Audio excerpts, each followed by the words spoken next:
done created a culture. This the innovative culture. Welcome to Innovative Conversations, brought to you by the Innovative Culture. I am your boy Foolish Dee, spelled with a PH and an underscore in the middle, baby. Yeah. And today I have a very special guest. One that needs an introduction. The one and only, the most talented, lanky, and pale as ever. The second version of myself, my oldest daughter, Andrea. Hi. Hi. She is just so awkward. Jesus. I'm not. So, first of all, how do you prefer your name to be pronounced? Because between me and you, your mom says it like Dracula. Like every time she calls you, she remind me of Dracula in like the 1960s and stuff. So, but you know, I try to say, you know, Andrea, you know, normal, like, you know, normal black people. Like, how do you? Andrea. Come on, talking to the mic, young lady. Like, do you like it? Do you like the way that your mom say? Did your mom say your name? Yes. For real? Yes. So, do you prefer me to start saying your name like that? No. Oh, all right, cool. So before we get too far into this, I want to remind you that, you know, for the next 30 minutes, you are free to say almost whatever you want. You're still not able to cuss, but, you know, you're able to ask me whatever you want. You're able to say whatever you want. You cannot get in trouble. This is your free space. Okay? You're weird. Jesus, she just bringing the big guns out. Okay. I got you. I got plenty for you. You got time with me right now. So let's go. You Where ready? are we going? I don't know. Where do you want to go? To the park. Well, now that you bring up parks, let's talk about how you was a baby. And like the worst diaper that I've ever had to change on you ended up with you having to take like a full body bath. Like, I like that. No, I you didn't then. I don't like Like that. this was the only time, like this is the first time I've ever seen like loose poop come all the way up to somebody's shoulders. Yeah. You seen? Oh my God, that stuff tripped me out. And then you had this confused look, like looking at me like really confused, like what's going on? And I'm looking at you with the same look, like you tell me like what's going on, like what type of bowel movements you having right now? Sad one. It was really sad because you was, man, it was something else. So now that you're grown, like more grown than what you used to be, because that was back when you was like, I want to say like you was 2 years old when that happened. So now that you're 11, about to be 12, that was like, dang, 10 years ago. It's trippy that you are just old and doing things like the violin. You like playing the violin, is that right? Mm-hmm. So what sparked your interest in that? What? What sparked your interest in playing the violin? I don't know. I like the music. You like the music? So what, you ride around listening to orchestra music all day long? Like, is that how you get down? Not all day long, but yeah. Oh, okay. Okay. So what else do you like to do on your free time? I like to draw. Yeah, what do you draw? Random things. Random things? So what is random things? Like anything in particular? I guess like I drew characters from Invader Zim. Invader Zim? Is that a cartoon or something? I don't know. I've only seen the movies. All right, so it's a movie then. I don't know. You seen it and you don't know what it is? I don't see it a lot. But you seen it, so you can tell me, like, is it like a TV episode? Is it a movie? Is it a cartoon? Is it something that you seen on YouTube? No. No what? None of those things? It's like I don't see it on YouTube. Oh, man. This is going to be like a one-sided conversation. Like, gee, this is... All right, so I want you all at home to understand. when I tried to talk to this girl over the phone, because she don't live nowhere close to me. So when I tried to talk to her over the phone, this is our conversation right here. It is just one-sided, just quick answers. It ain't no, hey dad, how are you doing? What have you been up to? What have you been spending your money on? Have you and my stepmom gotten into a fight yet? Like, are y'all arguing, or y'all cool? Like, have y'all gone to any new restaurants? There's no questions, no worries, no nothing. Like, no worries. Like, you're just wrapped up in what you got? A burrito. This girl. Oh my God, you are funny. Yeah, definitely. You got personality, kid. You got personality. Have you ever been interested in doing like comedy like your dad? I guess. I guess. Like, how does it make you feel now that I'm doing comedy? Like, are you embarrassed? No, I'm proud of you. Are you proud of me? Yeah. Right on. That's what I'm talking about. Get me one up here. Like, that's what I'm talking about. Finally got one going for me. That's what I'm talking about. But for me it was like I wanted you, definitely you, but I want you, Robin and Jason to all be proud of me. So, something that I feel comfortable with, and I dove right into it, and I try, well, it ain't too many sets that I've done that you can see, because I am forever cussing, but then let's keep it all the way real. I'm always cussing at either you or chasing behind closed doors, because y'all are chasing. Man, chasing. Whew. How do you feel about that one? Tired. Yeah. Yeah, that's all right. So for the record, Chasen is the youngest, my youngest child, but also her youngest sister, because you have 2 brothers and 2 sisters with your mom, right? So, and all of them are younger than you. So you're like the grown one. You're like at the top of the tree right now. I'm mad. Why are you mad like that? I mean, you always got somebody that is always fighting for you in your corner, I guess, right? Yeah, that's Jason and my brothers. Yeah, I know. Jason will stick up for you real quick. Like, what was it 2-3 days ago? I'm yelling at you, and she like hanging onto your neck, pointing at me like, "Don't you yell at my sister! It's my sister! Don't my do sister. that. Yeah, don't do that!" Like, come on now. I'll yell at you too. Like, who's gonna save you?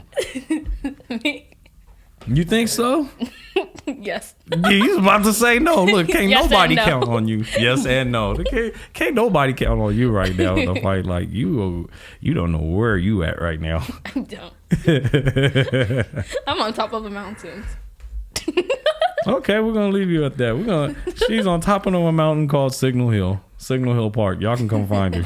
That's where y'all find her at right now. I'm at Mickey Mouse's mountain. Oh, girl, you are crazy. I don't like Mickey Mouse. You don't? No. So, how does it make you feel when people call you Skinny Minnie? I don't know.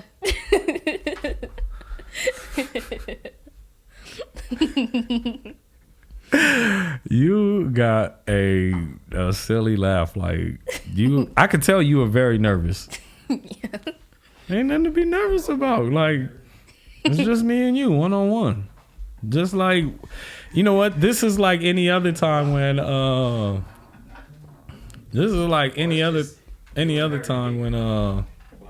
yeah, I'm live. Yeah, somebody tried to call me, man. Like, nah, I'm not answering that. Everybody. Damn, I'm getting hit up back to back. Like, leave me alone. I'm chopping it up with my daughter. Darn you guys. Yeah, man, interrupted all that stuff, bro. That's crazy. But what was I gonna say? I don't know what I was gonna say to you. Oh, so do you have any questions for me? Can't think of Why nothing do you right want now. to do comedy? Well, like I said, is what I feel comfortable the most doing. I've always been a clown. Like, you can ask, like, for as many people that has known me, especially for, as long as I've been around in my heydays, I have always been into comedy, always doing my thing. So I'm sorry, I'm just trying to get other stuff. But I mean, I've always made people laugh. It's always been like a thing to me. And one time in particular, me and your godfather Lalo went to a couple of what was it called? What's that comedy? What was that comedy thing back in the day that they don't do on BET no more? Def Comedy? No, it wasn't. Well, we went to a comedy show that used to be on BET. And I watched a comedian in particular, Richard Collier, and he performed the nacho cheese joke. And for weeks, like for that month, me and Lalo thought we was the funniest people alive. Like we was like, man, we've been to comedy shows, we could do this stuff. And for me, it really kind of stuck. But I didn't really jump into it at first until I had that push from DJ Punch and Rava. So if it wasn't from them, like them two had the initial push, and then when I met two other comedians that really do the comedian thing, that's when I made up my mind. I was like, you know what, I am gonna go and do it. You know, shout out to Tahir Moore and my boy Francis Cautious. You know what I'm saying? He, you know, I don't know if I'm saying Francis Cautious' name right, but I just know, you know, y'all know who I'm talking about. Y'all know who I'm talking about. You know, he's been all over TV. He's a really funny dude, and he's a real dude. You know, so I ran into him a couple of times on the street. Well, I ran on a couple of times doing comedy shows and stuff. So, and I like the ride that it's given me. Like, it's been a very fun ride. Like, it just the people that I have met, the friends that I have made and stuff, the opportunities that I get to just be on stage and have everybody's attention and do what I like to do. Because I want you to know, as your dad, I will always support you in whatever you do. And you know this. You wanted to play violins, I bought you 2 violins. You know, just to keep you going and stuff. You like reading books. I, you know, try to stay buying you books, especially when you're out here visiting with me. Comic books. Oh, girl, you love all kind of books, chapter books, all that stuff, and I'm very proud of you for that. Very proud of you. So I just want you to know, I support you in whatever you do, and as you grow up, you're gonna realize that. No, a lot of people take on jobs just to make a paycheck, and there's very few that that actually get to do their dream job and do exactly what they want to do.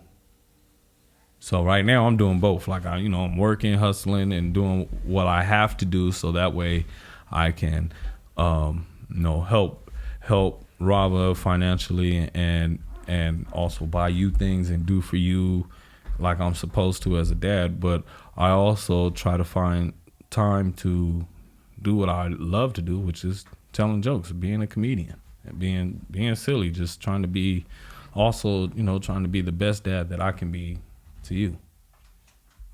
But with that being said, how do you feel about me? How do you feel about the job that I'm doing as your dad? Good. Doing awesome. Yeah? Even when I get mad and yell at you and stuff for not answering your phone?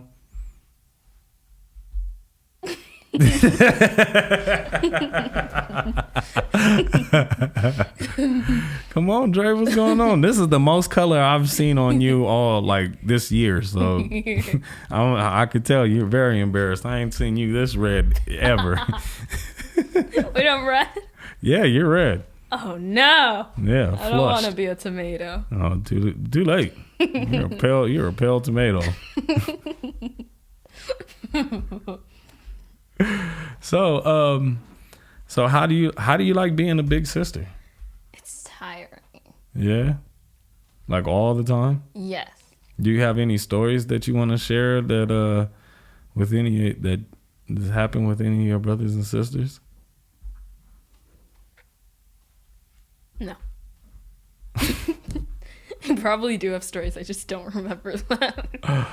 What about with Chasen? Because I know Chasen, she's giving you hell. Remember the first time we went to go get you and she like ran up and beat up on you? Just tore up into you, and like we had to pull her off of you, and you didn't want to like fight back. We was like, come on, who's oldest? Who's the oldest, Dre? Fight back. No. Yeah, chasing is gonna teach you to be tough. Like she's gonna be the one to like toughen you up. I can hit people like my brothers and Cody, but I just don't want to hurt Jason. You think you're gonna hurt Chasen? Yes. No. Yes. Girl, get out of here. As much as she has came for you, girl, please. I can make Cody cry. You are silly as heck.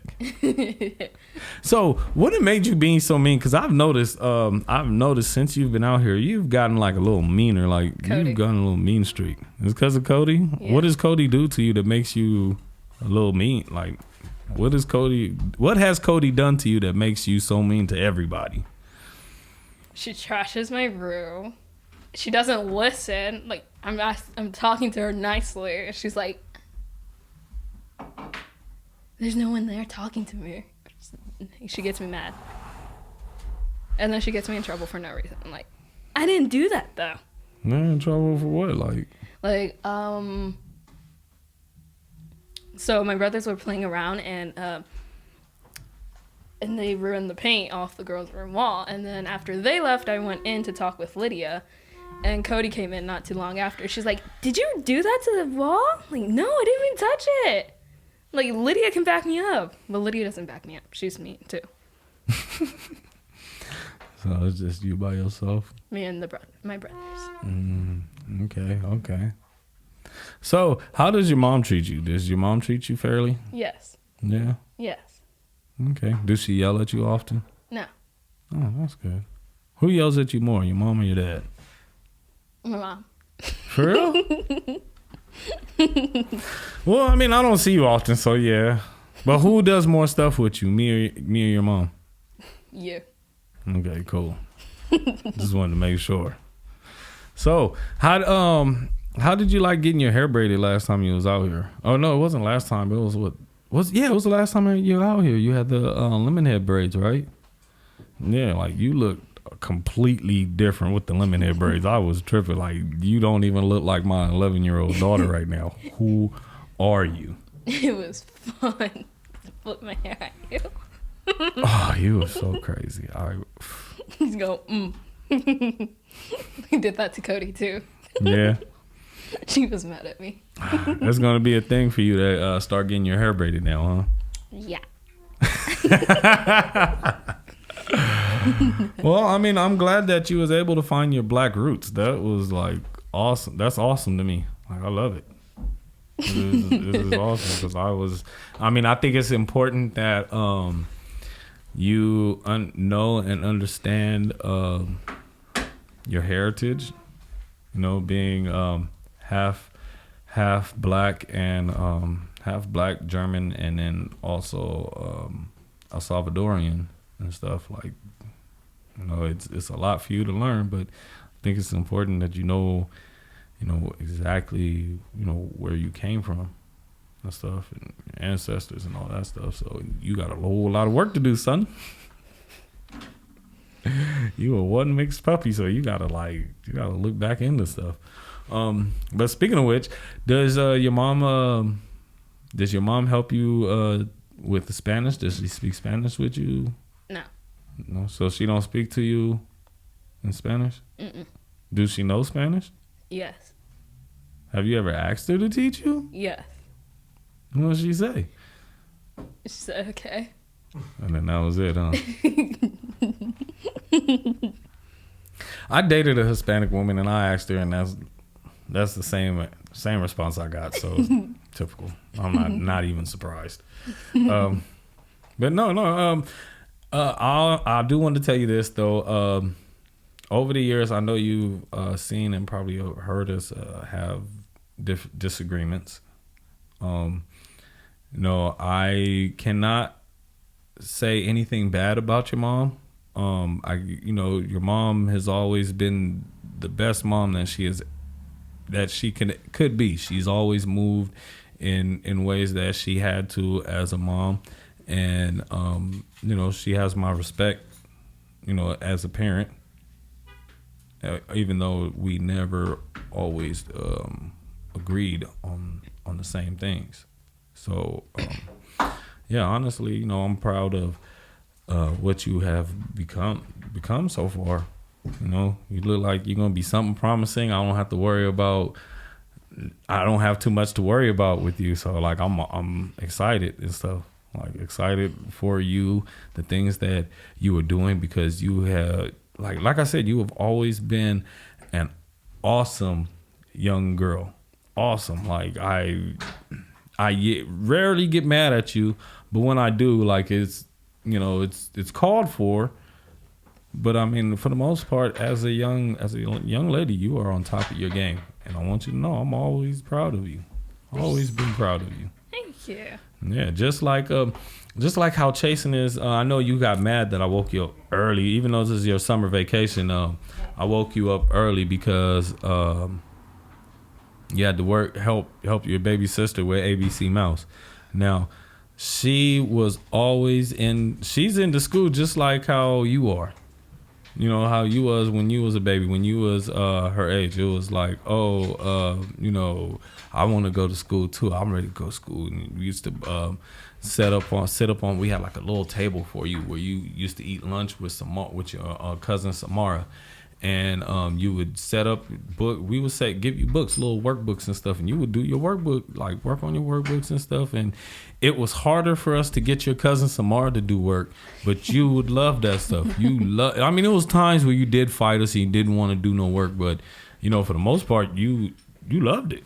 We didn't have too much problems with you. Like I'd probably, you know, have to raise my voice a little bit, not like sort of like really yell at you, but just kind of like change the tone of my voice to let you know I'm in business. But after that, you was on it.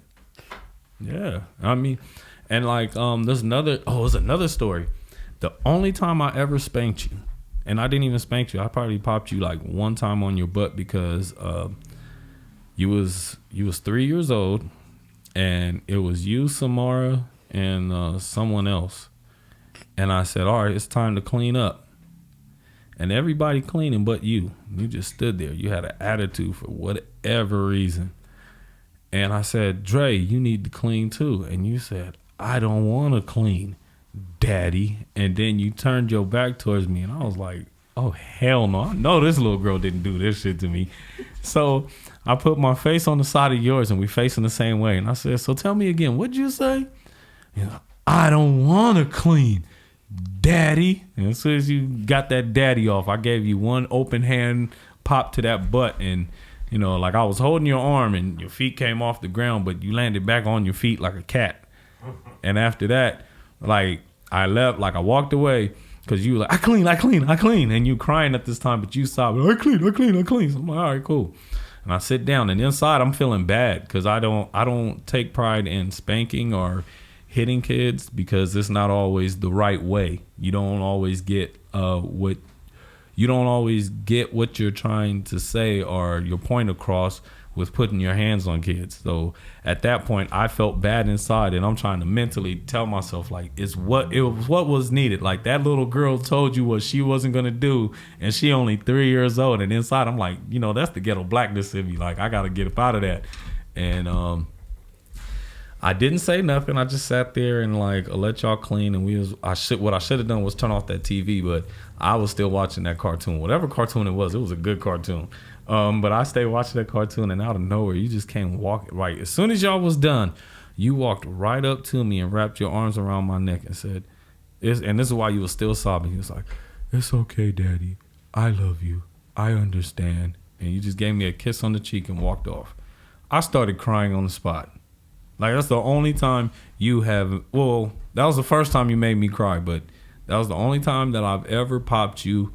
And like to this day, it means something to me because I wasn't sure what I did was right because, like I said, like I have a thing towards hitting kids. Like it's a thin line between, you know, discipline and abuse, and I don't ever want to cross that line. Not with you girls.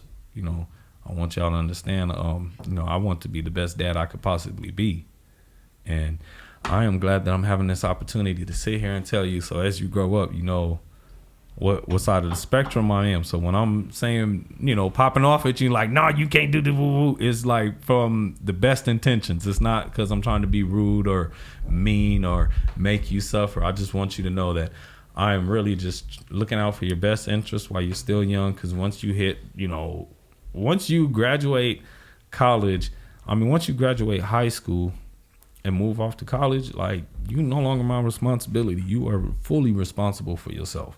So I'm just trying to teach you. Don't do that. No, don't look at me like that. No, because I might fuck around and homeschool you for college. So don't look at me like that. Don't.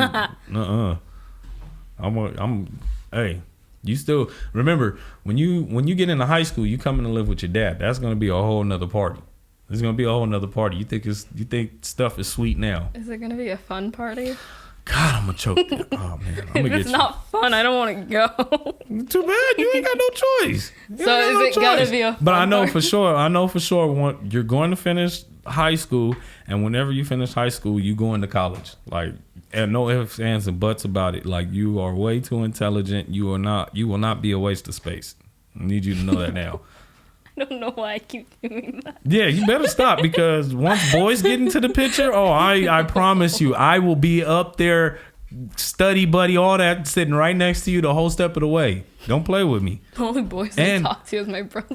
Yeah, we're going to keep it that way, too. Yay. Keep it that way. Don't play with me. Don't play with me. And then, what's up with sports? What's up with sports? Like, what can we do to get you into a sport? I don't know.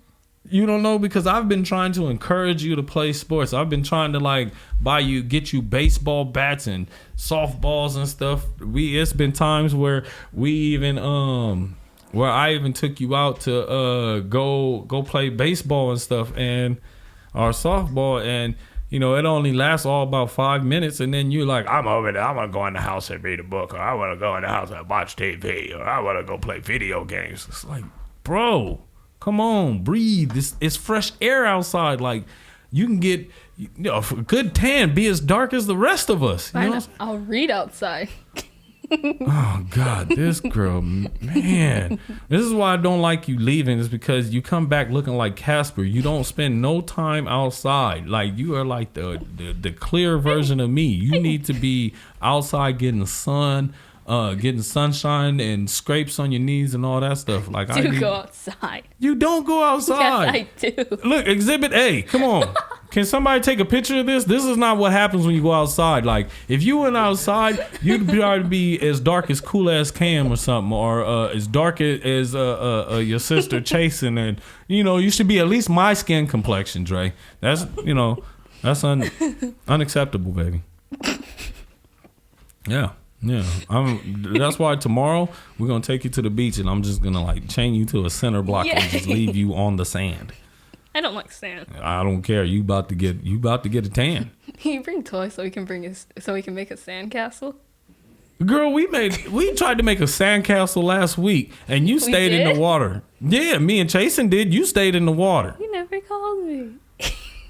You supposed to be watching us. I tried to go out to the water. I tried to go out in the water and get you, and you just kept going further and further and further. And it's like, Dre, you don't know Long Beach. Like, there's water is fun. Yeah, water is fun, but there's things that live in the water, and you just going deeper and deeper into their territory and stuff. Like, I'm not going to be the one to save you. I don't have a boat. You go too far out, I can't do nothing for you. I want to see a shark. Oh, God. So what, you want to go to the aquarium of the Pacific? Is that what you're saying? All right, so we'll go. I'll make it a trip to take you while you out here visiting. While I got like another like month and a half before you take off back to like no man's land and whatnot. Did your mom ever tell you why y'all moved out that far? No. Actually, might have, but I you just don't pay attention. No. Yeah. Definitely. Look, another reason why I know you my child. Like, Jesus. Do you remember that joke that I always would tell you when you was a kid? No. You know?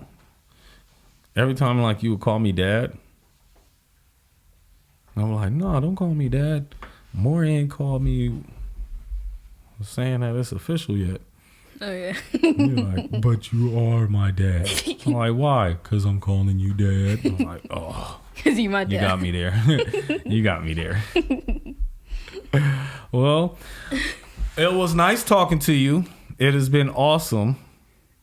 I hope next time I can get you to talk more. But I mean, for everybody at home, this is our normal conversation. It's been great. Thank you, Cool Ass Cam, Innovative Culture, for having us here, because this is the longest conversation we have had in person, over the phone, whatever. Like, it's been amazing, especially picking this young lady's brain. Do you have any shout outs to give before we sign out? Mm-mm. All right. You don't have no Facebook, no Instagram, nothing, right? Good. Hopefully we can keep it that way for a couple of more years and stuff, because I'm not ready for all that. Whatever.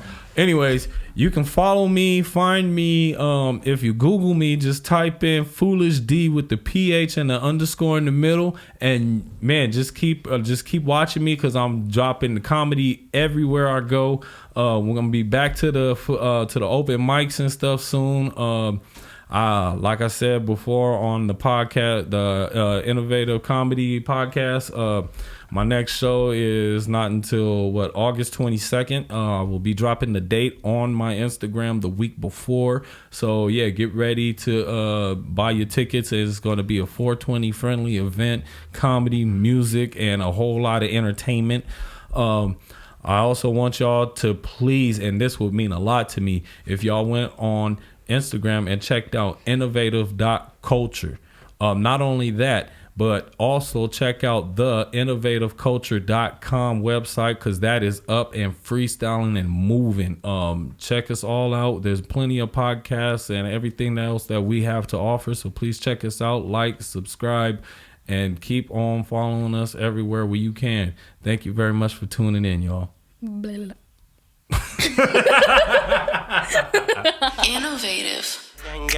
We done created a culture. This the innovative culture.